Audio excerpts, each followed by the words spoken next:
Alors, Pascal Rutter, que retenez-vous de cette expérience? Alors j'ai trouvé cet atelier vraiment très intéressant parce que il montre comment on peut mettre l'art, enfin rendre l'art universel et le rendre accessible à tous. Et c'est en tant qu'écrivain ou artiste de façon générale, c'est ce qu'on cherche, c'est que l'art devienne universel et soit partagé par tout le monde. D'accord. Alors, votre roman Le cœur en braille parle d'un personnage qui devient aveugle. Que vous semble-t-il important de transmettre? Alors, bon, moi, j'ai pas forcément écrit un livre sur le handicap parce que justement, mon personnage, je ne l'ai jamais pensé comme un personnage handicapé en fait. Et donc, s'il y a un message, hein, c'est que finalement, les,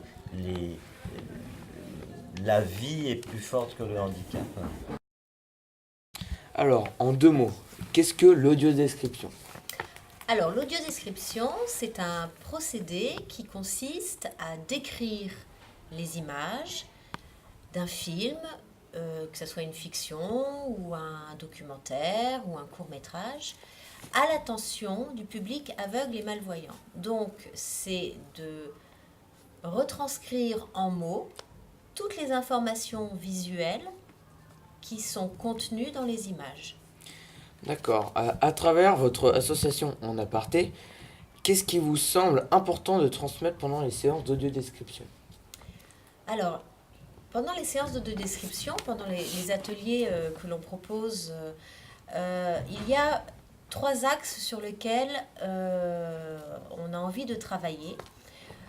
Le premier, d'abord, c'est évidemment de sensibiliser sur le fait que l'audiodescription existe, sensibiliser sur la cécité, sur le handicap et plus généralement sur la différence. Voilà, le fait qu'on est tous différents, qu'est-ce que ça veut dire et comment on peut tous vivre ensemble avec ces différences. Donc ça, c'est un premier axe, hein, sur une sensibilisation sur la différence et voilà. Ensuite, le deuxième axe, évidemment, c'est de parler de cinéma, d'image. Comment est-ce qu'une image est choisie? Qu'est-ce que veut nous dire un réalisateur? Comment est-ce construit un film? Et puis, le troisième axe, eh bien, ça va être l'écriture en elle-même. C'est-à-dire, comment est-ce qu'on construit une phrase? Pourquoi on emploie un mot de vocabulaire et pas un autre? Qu'est-ce que ça a comme conséquence? Comment est-ce qu'on arrive à construire une image mentale avec des mots? Et qu'est-ce que c'est que d'écrire, quoi, de travailler sur l'écriture. Et donc, il y a 3 axes.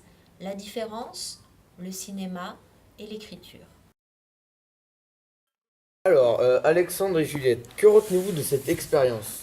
Je retiens que les aveugles n'ont pas forcément accès à tout, tel que les films, et que l'audiodescription, c'est vraiment quelque chose de bien. La même chose. Alors, cela vous a-t-il semblé difficile l'audiodescription? Et pourquoi? Ça peut l'être, comme ne pas l'être, parce que c'est compliqué de parler dans le vide pour les acteurs, pour les comédiens qui font de l'audiodescription. Ça a l'air compliqué parce qu'il faut trouver les détails qu'il faut mettre et aussi ceux qu'il faut pas. Et du coup, c'est assez frustrant de ne pas pouvoir mettre tout quand on audio décrit. Alors, dernière question, cela a-t-il changé votre regard pour les personnes malvoyantes? Un peu.